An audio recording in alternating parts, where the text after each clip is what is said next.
গত ১ টা মাস ধরে আমি এই দিনটার জন্য অপেক্ষা করছিলাম। অনেক প্রস্তুতি আর সব মিলিয়ে বাসা শিফট করার ওই দিনটা কেমন ছিল, সেই সাথে উইথআউট ফার্নিচার খালি বাসায় ছোট্ট একটা হোম ট্যুরও দিব। যাই হোক, আসসালামু আলাইকুম। কি অবস্থা সবার? আশা করি সবাই অনেক ভালো আছেন। সেদিন ছিল ২৮ নভেম্বর আর শুক্রবার। শুক্রবার তো ছুটি থাকে, যার কারণে আমরা ওই দিনটাই ডিসাইড করি। তো ১ তারিখে বাসা ছাড়ার কথা থাকলেও, যার কারণে আমরা শুক্রবার থাকার কারণে ২৮ তারিখে ডিসাইড করি যে আমরা ওই দিনই বাসা শিফট করব। এই তো একদম সকাল ঘুম থেকে উঠে গেছি। জাস্ট পর্দা আর বেডটা খোলা বাকি ছিল। তাছাড়া মোটামুটি সব প্যাকিংই আমাদের ডান ছিল। সকালে ৭:৩০ টার মধ্যেই যারা বাসা শিফট করবে ওরাও চলে আসে। তো ওরা আমাদেরকে হেল্প করছিল সবকিছু নামাতে। হেল্প বলতে ওরাই সবকিছু করছিল। আমরা জাস্ট দাঁড়িয়ে দেখছিলাম যে সবকিছু ঠিকঠাক আছে কিনা।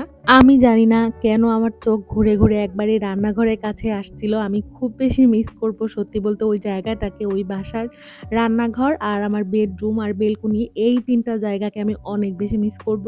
যাই হোক, এরপরেই তো আরাফাইল আর আম্মুকে নিয়ে ফার্স্টে আমি চলে আসি, পরে আরাফের বাবাও আসে। আর এখন থেকে এইটাই আমার বাসা। যদিও কোনো ফার্নিচার এখনো উপরে আসেনি, তার আগেই আমি একটু ভিডিও করে রাখছিলাম। খালি বাসার হোম ট্যুর আরকি।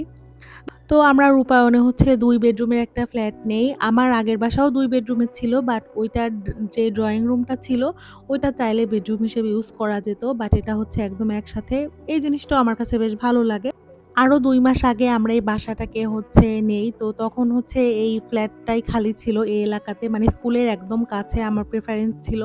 তো সব মিলিয়ে এটাই আমাদের জন্য পারফেক্ট মনে হইছে। আমার একমাত্র প্রেফারেন্স ছিল যে বাসাটা ছোট হলেও চলবে, তবে খুব বেশি উপরে না, আর স্কুলের যেন কাছে হয়। খুব বেশি উপরে আবার বড় বাসা, খোলামেলা সবকিছুতেই থেকেছি। এখন জাস্ট বাচ্চা-কাচ্চার জন্য চিন্তা। ওদের স্কুল, ওদের সুবিধা সবকিছু মিলেই আসলে এই বাসাটা আমাদের জন্য একদম পারফেক্ট মনে হইছে। তো যাই হোক, এটা আরেকটা বেডরুম। এটার সাথেও ব্যালকনি আছে। আর এই তো এই বেডরুমে জাস্ট একটা ব্যালকনি, কোনো জানালা নেই। আর এখান থেকে বের হলেই এই তো পাশেই আরেকটা বেডরুম, মেইন বেডরুম আরকি, মাস্টার বেড। আর সবচেয়ে মজার বিষয় এই বাসার কিচেনটা আগের বাসার থেকে একটু বড়। এটা আমার জন্য সুবিধা। আরেকটা জিনিস, যে কিচেনের জানালার নিচে চুলা না। কারণ জানালার নিচে চুলা থাকলে দেখা যায় জানালা পরিষ্কার করতে অনেক বেশি ঝামেলা হয়। আর এই চুলাগুলো আসলে রূপায়ণ থেকেই প্রোভাইড করে। চাইলে হয়তো চেঞ্জ করা যায়, তবে সেটা নিয়ে পরে ভেবে দেখব। আর এই অবস্থা। তো ওনারা যতটুকু পেরেছেন আমাদেরকে ক্লিন করে দিয়েছেন, আমিও করেছি। আর আমার আম্মু তো বলতেছে কিছুই ক্লিন করা হয় নাই, সুন্দর মতো সবকিছু ক্লিন করতে হবে। তো আম্মু আছে, এটা নিয়ে আর চিন্তা নাই, আর হেল্পিং হ্যান্ডও আছে। তো আলহামদুলিল্লাহ সবকিছু মিলিয়ে এইটা মাস্টার বেড। এটা দেখতে একদম আমার আগের বাসা সেম টু সেম। তো সবকিছু কিভাবে কি ম্যানেজ করব সেটা অবশ্যই পরে শেয়ার করব। আজকের মতো এইখানেই বিদায় নিচ্ছি।